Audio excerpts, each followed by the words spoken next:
नमस्कार, good evening. स्वागत है आप सभी का। आज के इस एग्रीकल्चर करंट अफेयर सेशन के अंदर हम लोग एक एनुअल रिपोर्ट को डिस्कस करने वाले हैं जो कि पिछले 2-3 दिन से काफ़ी न्यूज़ में थी। और इस रिपोर्ट में ऐसा क्या इंपॉर्टेंट है जो कि आपके आने वाले यूपीएससी, स्टेट पीसीएस या एग्रीकल्चर एग्जाम के लिए इंपॉर्टेंट हो सकता है। तो आइए जानते हैं। सबसे पहले मैं आपको बताना चाहता हूं कि ग्राउंड वाटर रिपोर्ट 2024 अभी जो है इसको लॉन्च किया गया था सेंट्रल ग्राउंड वाटर बोर्ड के द्वारा। और सेंट्रल ग्राउंड वाटर बोर्ड ने जब इस रिपोर्ट को पब्लिश किया तो इसमें एक फैक्टर बहुत ज़्यादा इंपॉर्टेंट जो है वो लग रहा है। और इसको हम लोग देख रहे हैं कि 2-3 दिन से the Hindu, Indian express, her newspaper के अंदर ये आपका पब्लिश किया जा रहा है कि भारत के अंदर टोटल 779 डिस्ट्रिक्ट है ना, उसमें से 440 डिस्ट्रिक्ट्स के अंदर नाइट्रेट का जो कंसंट्रेशन है वो उसकी सेफ लिमिट से ज्यादा पाया गया। यानी कि इसकी जो सेफ लिमिट होती है वो कितनी होती है, लगभग आपकी 45 मिलीग्राम पर लीटर होती है। तो इस नाइट्रेट से क्या नुकसान हो सकता है, तो इस नाइट्रेट से आपका एनवायरमेंटल हैजर्ड्स के साथ साथ ह्यूमन हेल्थ हैजर्ड्स और एनिमल हेल्थ हैजर्ड्स भी देखने को मिलते हैं। तो यहां पर मैं पहले थोड़ा सा नाइट्रेट के बारे में आपको ब्रीफ कर दूं, उसके बाद हम इस रिपोर्ट के अंदर जो इंपॉर्टेंट फैक्टर्स हैं उनके बारे में डिस्कस करते हैं। सबसे पहले मैं आपको बताना चाहता हूं कि जब हम नाइट्रेट को वाटर के साथ कंजप्शन कर लेते हैं, जैसे मान के चलिए, क्योंकि ज्यादातर हम लोग ग्राउंड वाटर को यूज करते हैं, तो मान के चलिए ये हमारी बॉडी के अंदर अगर चला जाएगा तो हमारी बॉडी के अंदर, हमारे माउथ में या आपकी इंटेस्टाइन के अंदर क्या है, इंटेस्टाइन, तो वहां पर आपके माइक्रो ऑर्गेनिज्म प्रेजेंट है।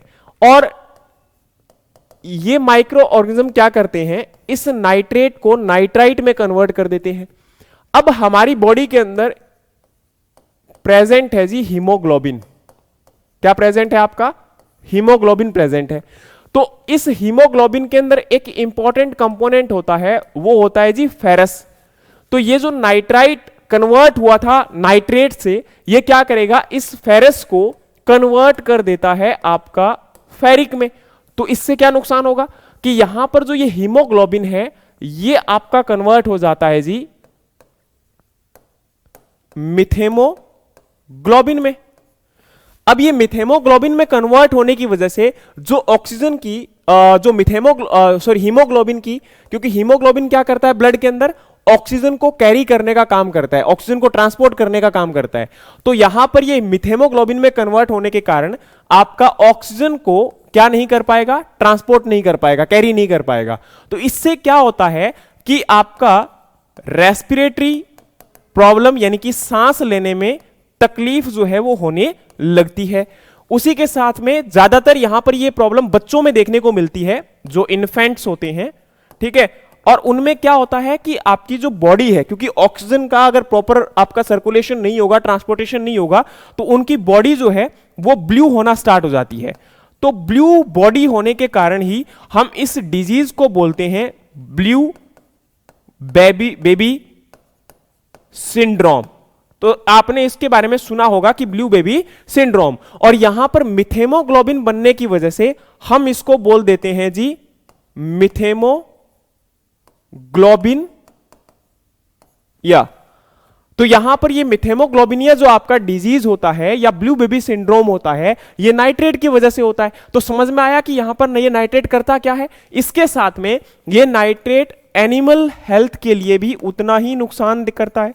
और साथ साथ में हम लोग एनवायरनमेंट की बात कर रहे थे, तो इस नाइट्रेट से क्या होता है, जैसे मान के चलिए अगर पौंड, जो आपके तालाब होते हैं या जो आपकी लेक्स होती हैं यानी कि जो झील हैं, उनके अंदर अगर आपका नाइट्रेट चला जाएगा तो वहां पर नाइट्रेट और आपका फास्फोरस ये क्या करते हैं, आपकी एल्गी को और इसी के साथ में जो आपके वाटर प्लांट होते हैं या एक्वेटिक प्लांट्स होते हैं उनको ग्रो करवा देते हैं।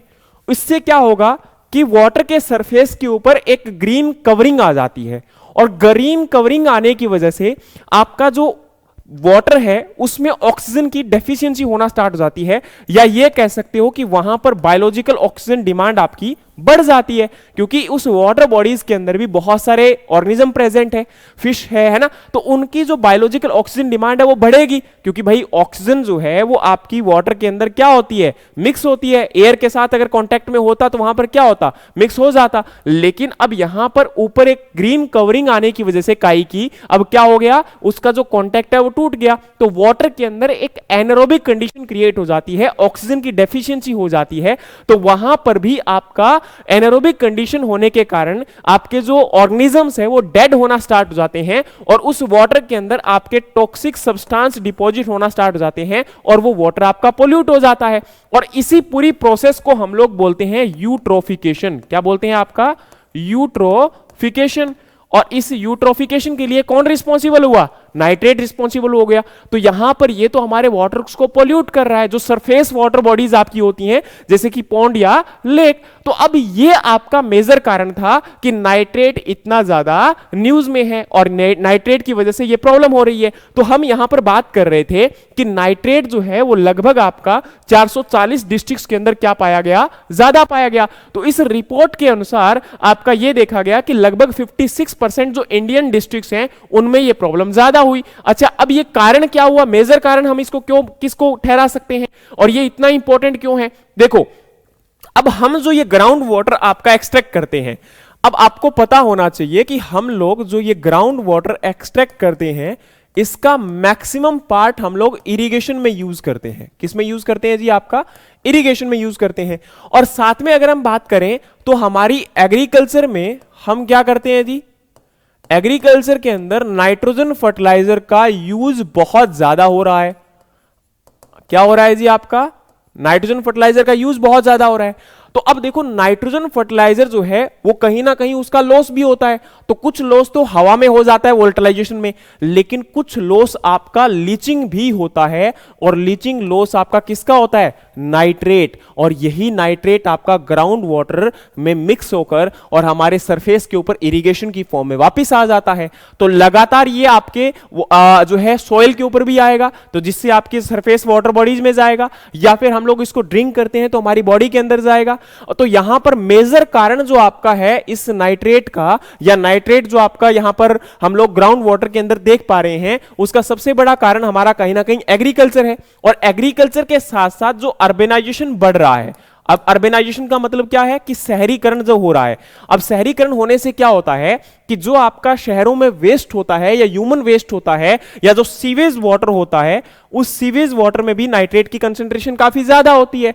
तो उसका प्रॉपर मैनेजमेंट ना होने के कारण क्या होगा कि यहां पर ये हमारा जो वाटर है इसका प्रॉपर मैनेजमेंट ना होने के कारण ये क्या करेगा, ये आपका अगेन ग्राउंड वाटर के अंदर यहां पर आपका नाइट्रेट का जो है, क्योंकि आपको पता है इसका प्रॉपर मैनेजमेंट नहीं होगा, किस वजह से, जो आपके सेप्टिक टैंक होते हैं उनका लीकेज होने के कारण। या फिर अगर हम बात करें तो यहां पर आपका एक और कारण भी होता है, जो आपका एनिमल वेस्ट है उसका भी अगर प्रॉपर मैनेजमेंट नहीं होगा तो वहां से भी आपका नाइट्रेट का लॉस होता है, और वो भी आपकी कहीं ना कहीं ग्राउंड वाटर के अंदर मिक्स हो सकता है सॉइल के थ्रू लीचिंग होते हुए। तो इसका मतलब है कि ये जो है वो मेजर कारण है जिसकी वजह से नाइट्रेट का कंसंट्रेशन बढ़ रहा है। तो यहां पर ये आपका एग्रीकल्चर के अंदर हम लोग जो एक्सेसिव इरिगेशन करते हैं, एक्सेसिव इरिगेशन करने की वजह से क्या होता है, खासकर हम लोगों ने आपका राइस के अंदर किया, तो उससे क्या होगा कि वहां पर हम लोग नाइट्रोजन फर्टिलाइजर भी अप्लाई करते हैं। एक्सेसिव इरिगेशन करने से क्या हुआ, लीचिंग लॉस बढ़ा, लीचिंग लॉस होने की वजह से क्या हुआ, ये नाइट्रेट आपका ग्राउंड वाटर में चला गया और ग्राउंड वाटर को इसने आपका खराब कर दिया, कॉन्टेमिनेट कर दिया। तो इसी वजह से यहां पर ये आपका इंपॉर्टेंट भी है। और अगर हम बात करें तो लगभग आपके कितने सैंपल लिए गए थे, सैंपल लिए गए थे 15,239 यानी कि 15,239 सैंपल, और उसमें से 19.8% जो सैंपल थे यानी कि 20% सैंपल में क्या पाया गया, नाइट्रेट का कंसंट्रेशन ज्यादा पाया गया। अब ये नाइट्रेट का कंसंट्रेशन मेजरली जो ज्यादा पाया गया तो वो मेजरली रेड जोन कौन कौन से हैं, तो टोटल 6 स्टेट्स के अंदर 15 डिस्ट्रिक्ट हैं जो कि रेड जोन है। महाराष्ट्र, राजस्थान, तेलंगाना, तमिलनाडु, आंध्र प्रदेश और पंजाब आपके स्टेट हैं जिनके अंदर ये 15 डिस्ट्रिक्ट है जो कि रेड जोन में है, यहां पर कंटेमिनेशन बहुत ज्यादा है। और वहीं अगर हम बात करें तो कुछ अलार्मिंग स्टेट भी हैं, जैसे कि यूपी, केरला, झारखंड और बिहार। मतलब यहां पर अभी स्थिति मतलब दयनीय है, थोड़ी सी कंडीशन में इंप्रूव करने की आवश्यकता है। और इसके साथ साथ में कुछ सेफ स्टेट भी हैं, यानी कि अरुणाचल प्रदेश, आसाम, गोवा, मेघालय, मिजोरम और नागालैंड, यानी कि अभी यहां पर कोई चिंता करने की आवश्यकता नहीं है। लेकिन इसके साथ में आपको एक बात और बताना चाहता हूं कि केवल आपका नाइट्रेट का कंसंट्रेशन ही नहीं बढ़ा, बल्कि इसके साथ साथ जो फ्लोराइड का कंसंट्रेशन है वो भी यहां पर राजस्थान, हरियाणा, कर्नाटक, आंध्र प्रदेश और तेलंगाना के अंदर जो है कंसंट्रेशन ज्यादा पाया गया। इसके साथ साथ में जो आपका पंजाब है, पंजाब के अंदर यूरेनियम जो है, यूरेनियम की कंसंट्रेशन भी आपकी 100 पार्ट्स पर बिलियन से बढ़ चुकी है।